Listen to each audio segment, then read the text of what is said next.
Arestado ang isang hinihinalang tulak ng ilegal na droga at nakumpiska ang mahigit 2 milyong pisong halaga ng hinihinalang shabu sa isinagawang bypass operation ng mga tauhan ng Batasan Police Station 6 ng Quezon City Police District sa kahabaan ng Commonwealth Avenue, Barangay Batasan Hills sa Quezon City.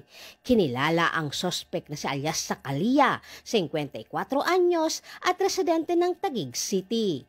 Naaresto ang sospek ng pulisya dakong 2:00 ng madaling araw at narecover mula sa kanya ang tinatayang 350 gramo ng hinihinalang shabu na nagkakahalaga ng 2,380,000 pesos.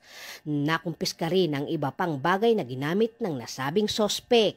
Nahaharap ngayon ang sospek sa kasong paglabag sa Republic Act 9165 o mas kilala bilang Comprehensive Dangerous Drug Act of 2002.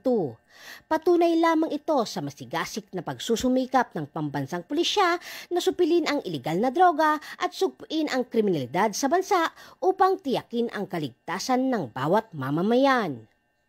Mula dito sa Camp Bagong Diwa, Bikutan, Taguig City, ako po ang inyong PNN correspondent, Patrol Woman Ivy Corporal, alagad ng batas, tagataguyod ng Balitang Pulis.